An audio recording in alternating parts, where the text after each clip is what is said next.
A paz de Jesus e o amor de Maria esteja com você. Que alegria, meu irmão e minha irmã. Estamos aqui para o nosso 39º dia de leitura. É isso mesmo. E hoje nós vamos estar lendo aí os capítulos 33 e 34 de Êxodo e Provérbios 17. É isso mesmo. Hoje estou fazendo a leitura aqui pelo Instagram e depois vou estar subindo a leitura lá para o YouTube por questões técnicas, tá bom? Estou ajustando algumas coisas aqui e por questões técnicas hoje eu vou estar fazendo aqui pelo Instagram e depois eu subo o vídeo para vocês lá no YouTube.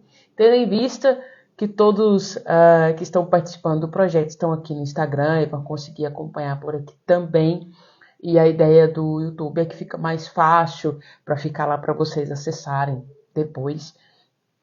O outro vídeo que eu fiz aqui no Instagram já está lá no YouTube, que foi o 31º dia. E hoje o 39º dia nós estamos aqui novamente, tá bom? Então vamos fazer a nossa oração inicial para a gente começar a nossa leitura. Em nome do Pai, do Filho e do Espírito Santo. Amém. Ave Maria, cheia de graça, o Senhor é convosco, bendita sois vós entre as mulheres, e bendito é o fruto do vosso ventre, Jesus. Santa Maria, Mãe de Deus, rogai por nós, pecadores, agora e na hora de nossa morte. Amém. Rogai por nós, Santa Mãe de Deus, para que sejamos dignos das promessas de Cristo para sempre. Amém, amém, amém. Mãezinha, nos ajude com essa leitura, nos ajude a fazer com que essa palavra entre no nosso coração, entre na nossa alma e gere frutos de santidade, de virtude, de amor, de maturidade e principalmente expanda, aumente a nossa fé. Amém? Então vamos lá para a nossa leitura de hoje dos capítulos 33 e 34 de Êxodo e aí depois eu vou captar esse vídeo e levar ele lá para o YouTube para que você possa assistir quando quiser e quantas vezes quiser, tá bom? Então vamos lá. Capítulo 33 de Êxodo. O perdão de Deus. Versículo 1. O Senhor disse a Moisés: Vai, parte daqui com o povo que tiraste do Egito. Ide para a terra que prometi a Abraão, a Isaque e a Jacó, com o juramento de dá-la à sua posteridade. Enviarei um anjo diante de ti e expulsarei os cananeus, os amorreus, os iteus, os ferezeus, os avezeus e os jebuseus.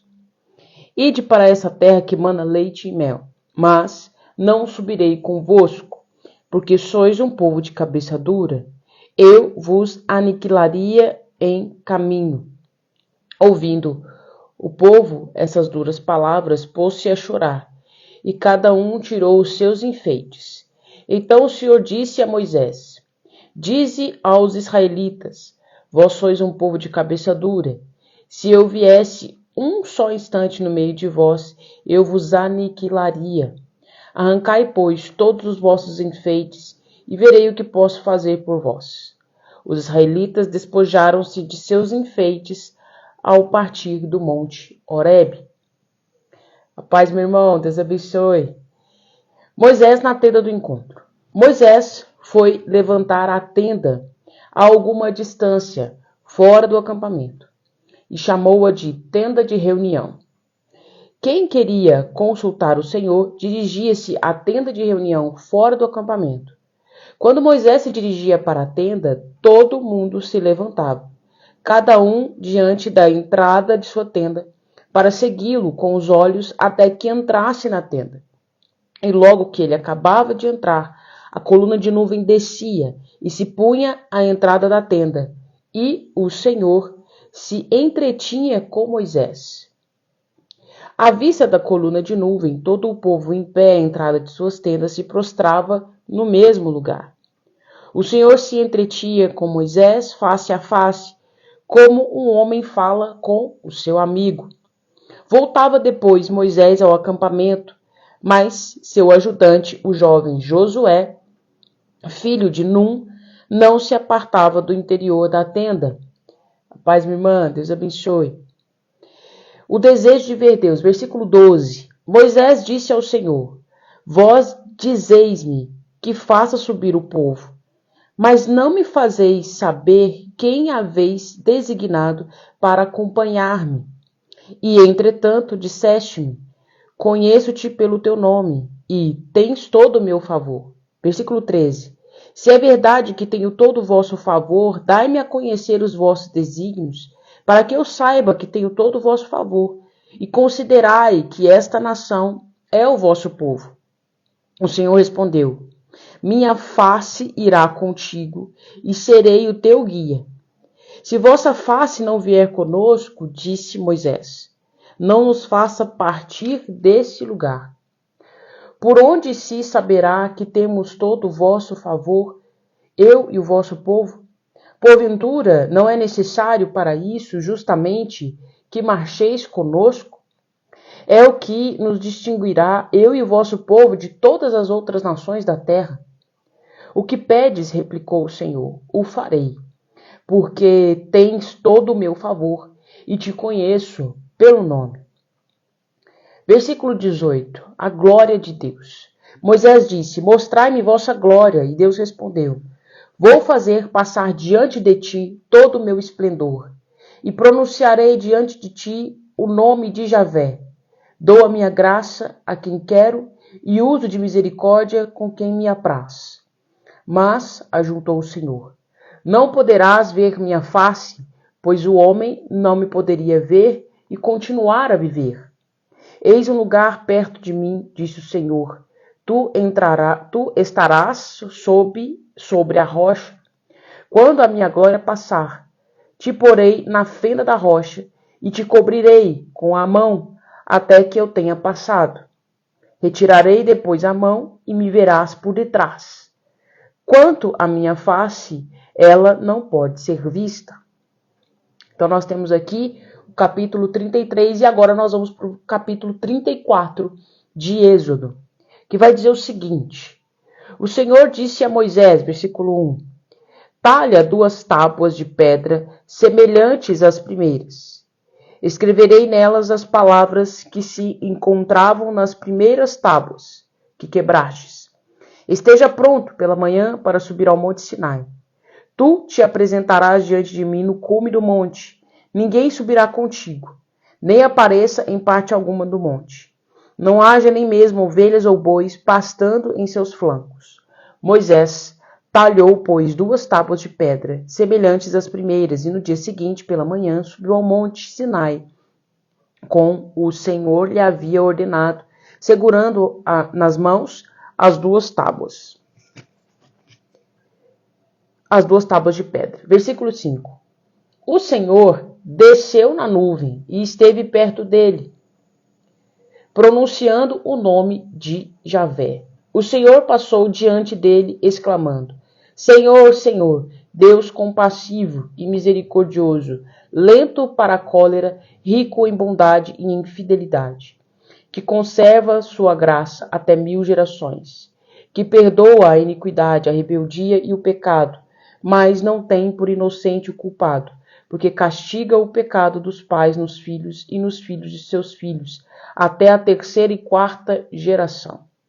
Moisés inclinou-se incontinente até a terra e prostrou-se, dizendo, se tenho vosso favor, Senhor, dignai-vos marchar no meio de nós.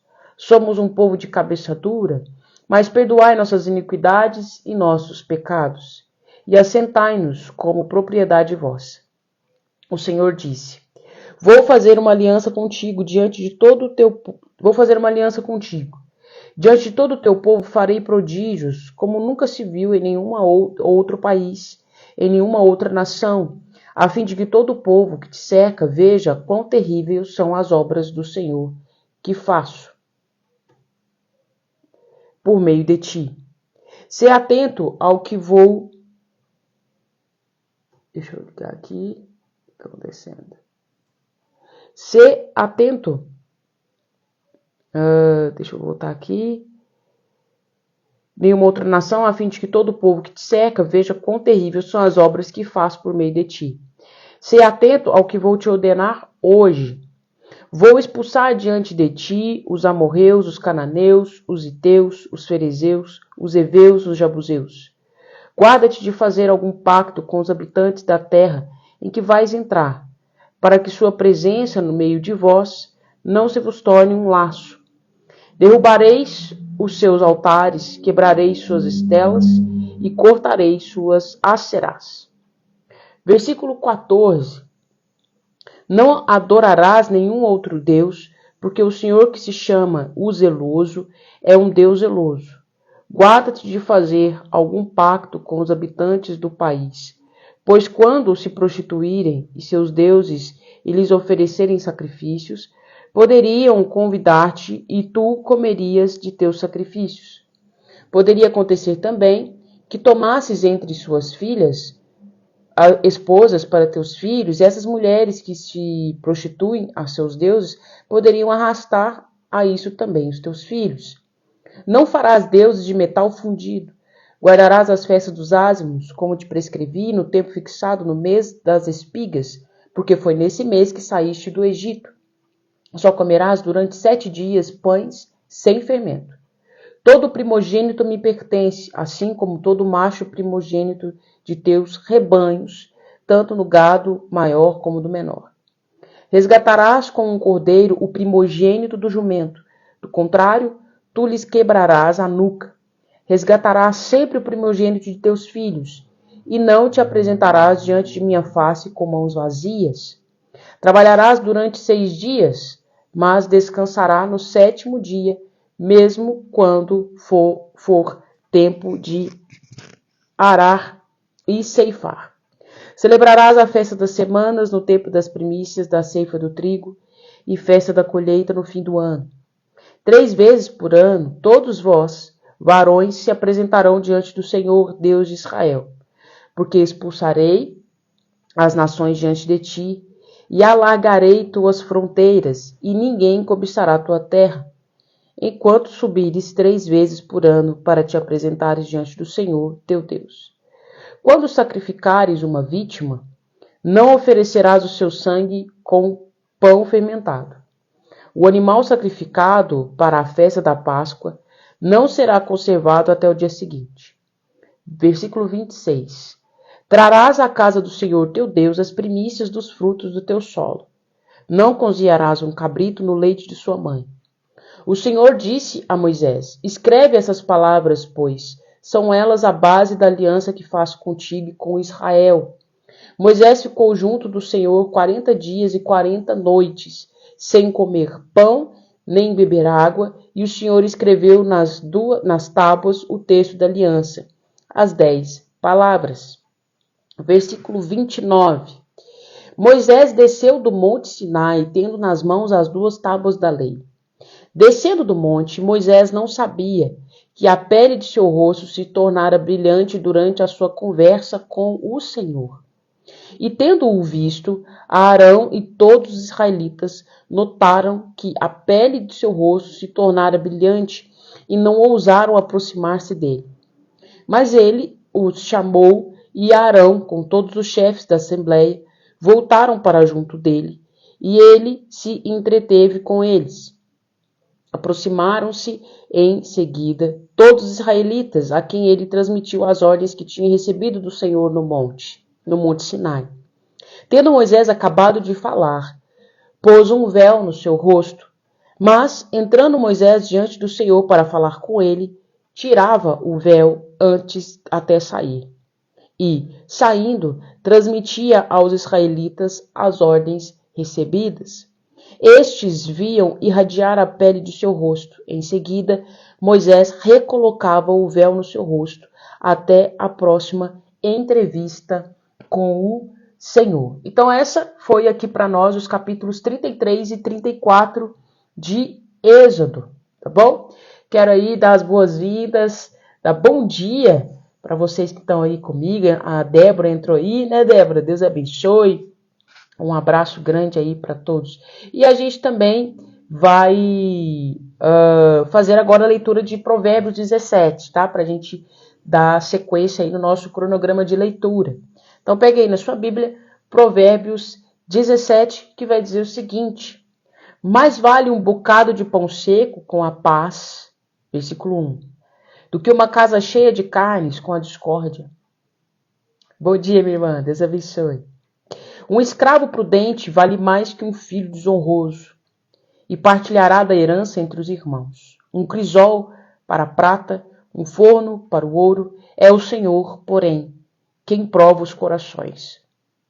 O mal dá ouvidos aos lábios iníquos. O mentiroso presta atenção à língua perniciosa. Aquele que zomba do pobre insulta seu Criador. Quem ri de um infeliz não ficará impune. Os filhos dos filhos são a coroa dos velhos e a glória dos filhos são dos pais. Uma linguagem elevada não convém ao honesto, quanto mais ao nobre palavras mentirosas. Um presente parece uma gema preciosa ao seu possuidor. Para qualquer lado que ele se volte, logra êxito. Aquele que dissimula faltas promove amizade. Quem as divulga divide amigos. Uma repreensão causa mais efeito no homem prudente do que 100 golpes num tolo. O perverso só busca a rebeldia, mas será enviado contra ele um mensageiro cruel. Antes encontrar uma ursa privada de seus filhotes do que um tolo em crise de loucura. A desgraça não deixará a casa daquele que retribui o mal pelo bem. Começar uma questão é como soltar as águas. Desiste antes que se exaspere a disputa. Quem declara justo o ímpio e perverso o justo, ambos desagradam o Senhor. Para que serve o dinheiro na mão do insensato? Para comprar a sabedoria? Ele não tem critério. O amigo ama em todo tempo. Na desgraça, ele se torna um irmão. É destituído de senso o que aceita compromissos e que fica fiador para seu próximo. O que ama as disputas ama o pecado. Quem ergue sua porta busca a ruína. O homem de coração falso não encontra felicidade e de língua tortuosa cai na desgraça. Quem gera um tolo terá desventura, nem alegria terá o pai de um imbecil. Coração alegre, bom remédio. Um espírito abatido seca os ossos. Um ímpio aceita um presente ocultamente para desviar a língua da justiça. Ante o homem prudente está a sabedoria. Os olhos do insensato vagueiam até o fim do mundo. Um filho nécio é o pesar de seu pai e a amargura de quem o deu à luz. Não convém chamar a atenção do justo e ferir os homens honestos por causa de sua retidão. O que mede suas palavras possui ciência. O calmo de espírito é um homem inteligente. Mesmo o insensato passa por sábio quando se cala, por prudente quando fecha a sua boca. Então esse é para nós o provérbio 17, né? Esse último versículo que fala do silêncio, né? Mesmo o insensato passa por sábio quando se cala, por prudente quando fecha sua boca. Tem até um ditado que fala, né? Quando você fica calado, você parece ser mais inteligente, né? Então, a questão do silêncio, do tardar para falar, do pensar antes de falar, é uma questão que é um pouco difícil para alguns de nós, né? Principalmente para quem tem um temperamento mais quente. Então, é necessário que todos nós busquemos essa habilidade de refrear a língua, né? O silêncio, ele é uma prática muito enriquecedora, principalmente agora nesse período da quaresma. A gente percebe que até a nossa liturgia ela é mais silenciosa, tem mais silêncio. Por quê? Esse tempo quaresmal, esse tempo onde nós estamos no deserto, seja nesses 40 dias com Moisés na montanha, seja nos 40 dias com Jesus no seu deserto, esses 40 dias nos revela esse tempo de silêncio. Por quê? Deserto nos pede silêncio, porque é só você que está ali, né? Dizendo desse silêncio, desse deserto, quando nós olhamos para Moisés, quando nós olhamos para Jesus, para essas figuras que passaram por essas quarentenas no deserto. Então, nos dizem de um período de solitude, de solidão com Deus, e onde havia silêncio. Por quê? Para ver, escuta. Então, o silêncio, ele é superestimado na palavra de Deus, mas por quê? Porque realmente ele é algo que nos faz crescer. Inclusive, o nosso Papa Leão agora, antes do início da quaresma, ele nos pediu isso, né? Como uma penitência para toda a igreja, que nós refreássemos a nossa língua, né? Fôssemos mais sábios, mais atentos à nossa forma de falar e ao que nós falamos. E o Provérbios 17 vai trazer vários momentos, várias reflexões sobre isso, e vale a pena depois você ler novamente e marcar aí na sua Bíblia qual versículo fez mais sentido para você. Um versículo muito conhecido que tem aqui fala sobre a questão da amizade, né? O amigo ama em todo tempo, na desgraça ele se torna um irmão, né? Fala aqui da questão da justiça. Então, o Provérbio 17 ele é muito rico para nós, traz muita sabedoria em muitas questões, né? E também, voltando aqui para Êxodo 33 e 34, a gente vê aqui que são capítulos logo depois que Moisés desce do monte com as tábuas e vê ali que o povo, depois de ficar ansioso por causa da demora de Moisés, eles constroem ali, com o aval de Arão, um touro de ouro e começam a adorar. Então ali a gente vê que há uma ruptura dessa aliança do povo com Deus. Por isso que Moisés quebra as tábuas no pé do monte, porque a aliança ela foi quebrada, né? Aquela aliança que o povo disse, nós faremos tudo o que o Senhor mandar. Depois que Moisés se ausenta por alguns dias, essa aliança é quebrada. O povo se desvia e, mais ainda, com o auxílio, o aval de Arão, né? Mas nós vemos que Arão foi poupado, né? De um castigo maior, ou seja, Deus poupa a todos. Ou seja, aqui a gente vê uma misericórdia infinita de Deus. Então, nós vemos aqui no capítulo 33 que o Senhor vai dizer para Moisés, vai, parte daqui com o povo que tiraste do Egito. Você vê que ele já não fala mais o meu povo, ele fala o teu povo, o povo. Ou seja, aqui mostra para nós que o pecado, né, ele causa uma ruptura da nossa aliança com Deus. Ele causa uma ruptura da nossa comunicação com Deus, ele causa uma ruptura da nossa comunhão com Deus. Ok? A mesma coisa que aconteceu no Éden, a mesma coisa acontece aqui. Acontece uma ruptura, uma quebra. Então aqui a palavra mostra para nós que o pecado ele tem consequências. Mesmo que a misericórdia de Deus ela seja infinita, ela seja para sempre, ela seja incontável, mas nós vemos que o pecado ele tem consequência. E nós vimos no capítulo anterior que o salário do pecado é a morte de forma literal, né? E no Éden também nós vemos que o preço, né, que o salário do pecado é a morte de forma ali espiritual para Adão e Eva. Eles não morrem fisicamente, mas espiritualmente a comunhão que eles tinham ali, ela é perdida. Então nós vemos que quando a palavra diz o salário do pecado é a morte, aqui nós vemos que existe uma morte espiritual, mas aqui nós vemos também uma morte física, né, aqui em Êxodo. E aí no capítulo 33 nós vamos ver que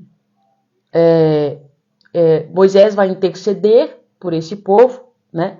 O Senhor vai dizer para Moisés, vai, parte daqui com o povo que tiraste do Egito, ide para a terra que eu prometi a Abraão, Isaque e Jacó, com o juramento de dá-la à sua posteridade. Ou seja, vai. Só que aí Deus vai dizer o seguinte, ele vai dizer algo, mas não subirei convosco.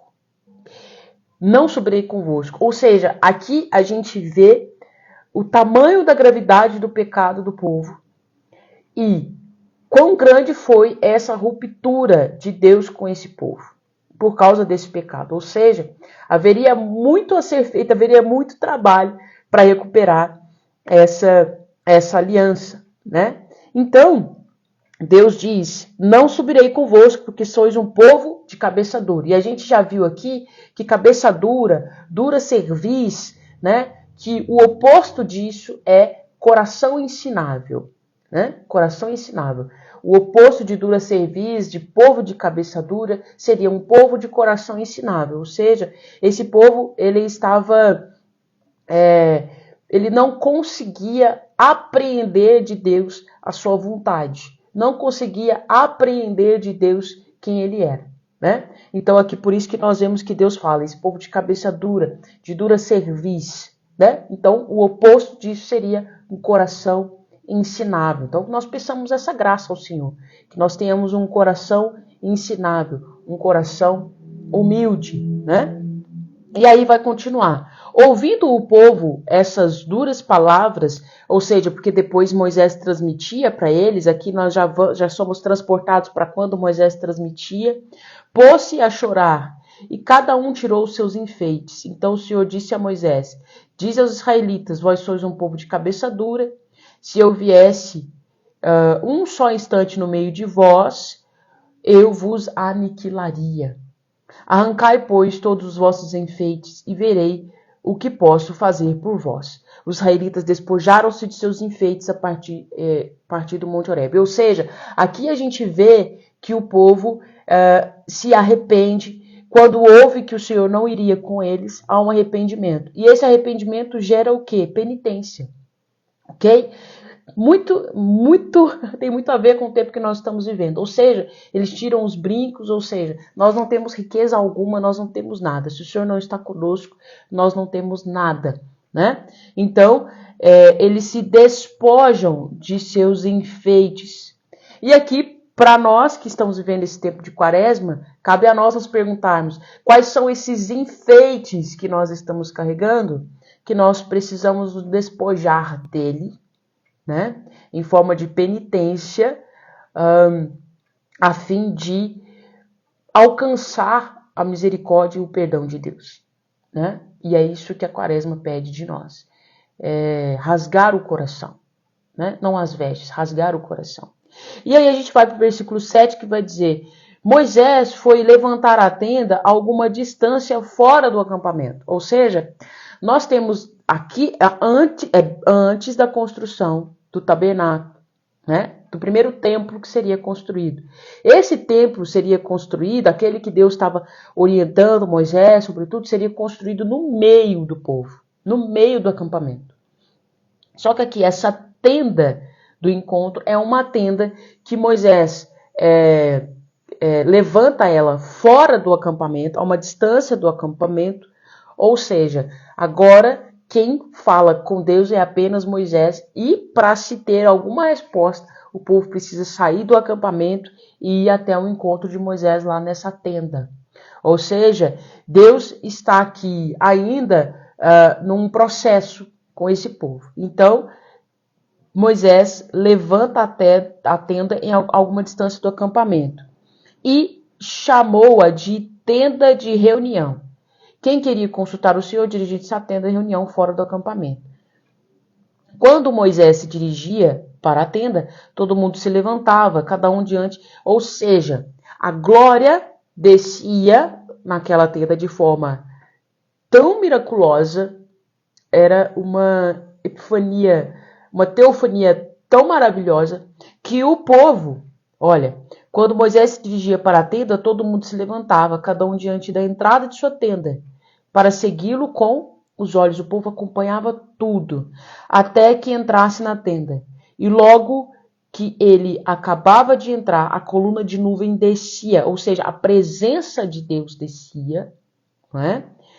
A coluna de nuvem descia e se punha à entrada da tenda, e o Senhor se entretinha com Moisés. Deus ficava ali conversando com Moisés por muito tempo. À vista da coluna de nuvem, o povo em pé à entrada de suas tendas se prostravam no mesmo lugar. Ou seja, a glória de Deus era tão poderosa que o povo não conseguia não adorar, que o povo se prostrava. né? Mesmo que a tenda estava a uma distância, o povo se colocava em adoração. Eles se prostravam.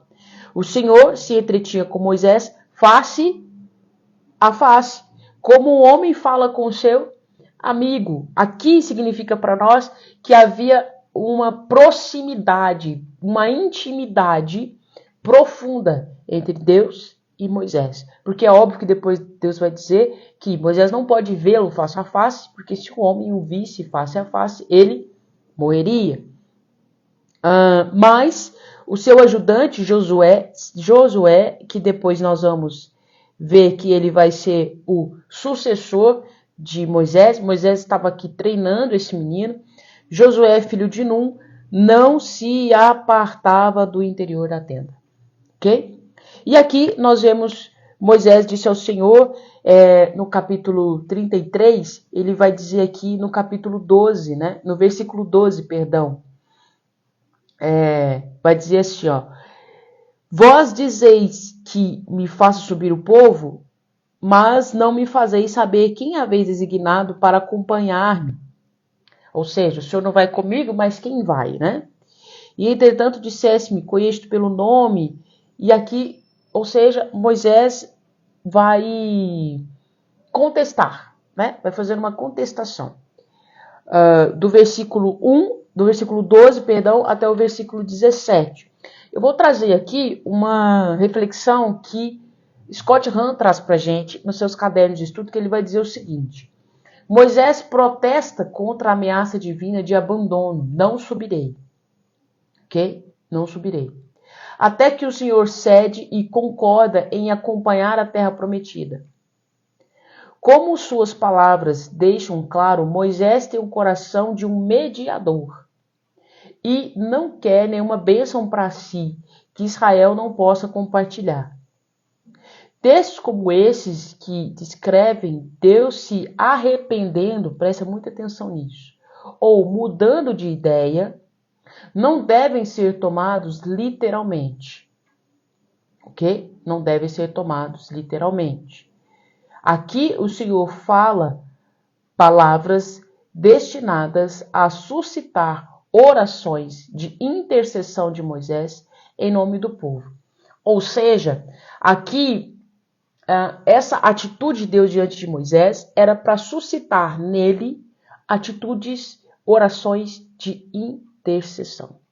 Nós vemos também essa posição, uma passagem muito bonita que nós temos no Novo Testamento, acho que em Mateus 7, agora eu não me lembro o versículo, onde uma cananeia, se eu não me engano, se aproxima do Senhor, uma pagã se aproxima do Senhor para pedir uma bênção, uma cura para sua filha. E aí Jesus nega e ela insiste. E aí ela diz para ele assim, ele diz, eu não posso dar o pão para os cães, né? O pão dos filhos para os cães. E ela diz, mas o cão pode se contentar com as migalhas. Ou seja, Deus tem essa característica, não é que ele mude de ideia, mas a questão é que ele toma atitudes para extrair de nós essa capacidade, no caso de Moisés, de interceder por aquele povo, de ser um intercessor, um mediador. No caso dessa mulher pagã, Jesus extrai dela uma fé ainda maior, uma ousadia ainda maior, ok? Para que isso sirva de testemunho. Então, não é que Deus mude de ideia, mas Deus tem essa característica de extrair de nós algo que Ele sabe que nós somos capazes. Então, não significa que Deus é um Deus que muda de ideia. Eu estou pensando uma coisa, daqui a pouco você já me convenceu. Não é isso. Não é isso. É porque Deus sabe.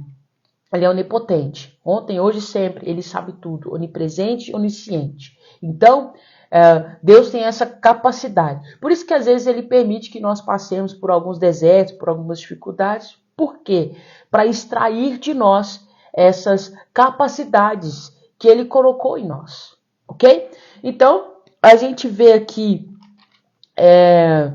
no capítulo 18, Moisés diz, mostra-me a sua glória, né? E Deus responde, vou fazer passar diante de todos todo o meu esplendor e pronunciarei diante de ti o nome de Javé, né?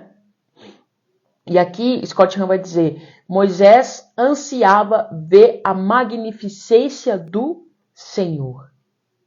Magnificência do Senhor. Nossas virtudes, isso mesmo, Débora. Porque é o que nós vemos muito na comunidade, né? Às vezes, para extrair o óleo, tem que amassar a oliva ali, tem que amassar a azeitona. Então, às vezes, Deus faz isso, ele amassa essa azeitona. Então, o que nós vemos aqui são recursos literários e recursos do autor para mostrar para nós o trato de Deus com o homem, né? E isso é muito lindo, porque isso acontece conosco, né? E é muito bom a gente ver que isso acontecia com Moisés, acontece com todo mundo, né? E a palavra vai dizer que não existiu homem como não existiu homem como Moisés, que ele foi o mais humilde de todos. Veja, isso é maravilhoso, né? A gente vê que um homem como esse foi testado por Deus, vamos dizer assim, né? E aqui, voltando ao versículo 18, né, sobre essa questão da glória de Deus, Scott Hahn vai dizer o seguinte: Moisés ansiava ver a magnificência do Senhor. Isso vem depois de experimentar a bondade e a misericórdia de Deus para com Israel, que não merece. O que vai acontecer aqui? Moisés disse, mostra-me vossa glória. E Deus respondeu, vou fazer passar diante de ti todo o meu esplendor e pronunciarei diante de ti o nome Javé, o Senhor, né? Javé aqui, Senhor. Dou minha graça a quem quero e uso de misericórdia com quem me apraz, mas, ajuntou o Senhor, não poderás ver a minha face, pois o homem não me poderia ver e continuar a viver. Ou seja, se alguém me vê, vai morrer. Quem viu Deus face a face foi só o seu filho, Jesus, né? E nós vimos aqui que Moisés resplandecia a sua face, né? Quando ele descia do monte, e isso também nos recorda a transfiguração do Senhor no Monte Tabor, que a palavra vai dizer para nós que de Jesus saíam raios de luz, né? Que as suas vestes eram tão brancas que nenhuma lavadeira do mundo poderia fazer isso, né? E ele resplandecia, né? Ou seja, por quê? Porque Jesus estava ali, naquele momento, como Filho de Deus, nessa presença gloriosa de Deus, né? E apareceu ali ao seu lado Moisés e Elias. Então, a glória de Deus resplandecia no Senhor. E os discípulos que estavam ali não conseguiam nem olhar, né? E a glória era tão maravilhosa que eles queriam até fazer 3 tendas ali para eles, né? Então, é mais ou menos nesse sentido, né? Mas Cristo, sim, viu o Pai face a face. Quem me vê, vê o Pai, né? Então, aqui nós vemos no versículo 20, que ele não poderá ver, e aqui o Scott Hahn vai dizer o seguinte, ó, acho que é interessante. A visão direta da essência de Deus é uma bênção reservada para a vida após a morte, tá? Deste lado do céu, mortais pecadores têm justo medo de contemplar a pura divindade com os olhos humanos, tá bom? Ao contrário de Moisés, Cristo viu a face do Pai. Cristo viu a face do Pai e seu esplendor beatífico, completo. Através dele, as bem-aventuranças dos anjos e santos gozam de uma participação nesta visão celestial. Uma vez que ninguém nessa vida pode contemplar o rosto da divindade e viver, Deus assumiu a face da humanidade em Jesus, que nos permite vê-lo de acordo com a nossa capacidade e viver. Isso quem vai dizer para nós é São Cirilo de Jerusalém. Ou seja, quem me vê, vê o Pai. Ou seja, Jesus nos dá essa graça de poder ver a Deus sem morrer, né? Então, quando nós estamos diante da Eucaristia, por exemplo, ali nós podemos ver a Deus na sua humildade e não morrer.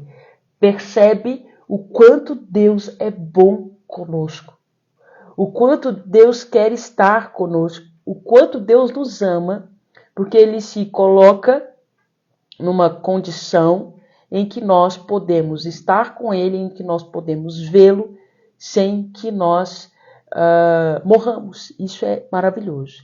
E aqui no versículo 34, a gente vai ver essa renovação da aliança, né? No versículo 34, a gente vê isso, né? O Senhor disse a Moisés, talha 2 tábuas. Então aqui nós vamos ter essa aliança que ela é restituída, ela é restaurada. Lembra que nós dissemos que quando as tábuas são quebradas no pé do monte, essa aliança é quebrada e agora ela é restaurada. Talha 2 tábuas de pedra, semelhante, né? Aqui nós já havíamos feito.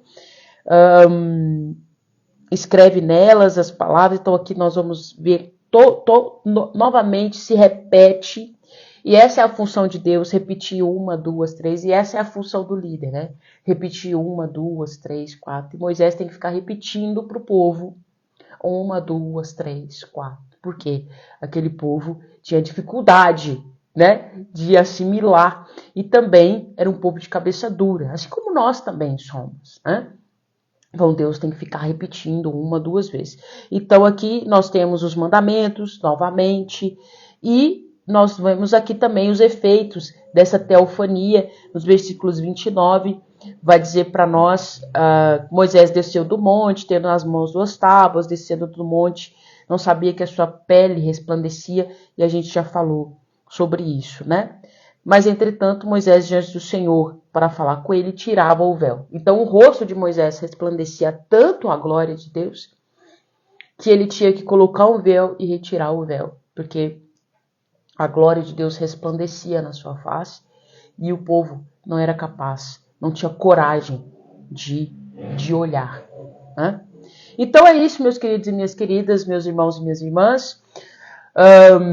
Hoje, como eu disse, eu fiz a leitura aqui pelo Instagram por umas questões técnicas, mas eu vou baixar o vídeo e colocar lá no YouTube, assim como eu fiz com uma outra leitura, acho que foi do dia 31, da leitura do 31º dia, já está lá no YouTube, e assim, essa também vai estar lá para vocês, as leituras aqui do 39º dia, onde nós fizemos as leituras aí dos capítulos 33 e 34 de Êxodo e capítulo 17 de Provérbios. Deus abençoe muito minhas irmãs de comunidade que estiveram aí, a Débora que esteve aí, o Fábio, toda a galera.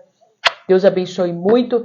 Gente, continua, persevera. Amanhã, como é domingo, nós não temos leitura, mas na segunda-feira nós retomamos aí com os capítulos 35. Lembrando que Êxodo tem apenas 40 capítulos, então nós já estamos aí na reta final de Êxodo e também estamos aí caminhando para a reta final também de Provérbios, tá bom? Deus abençoe, força e coragem, tamo junto e até segunda-feira, se Deus quiser. Fica com Deus, tchau, tchau.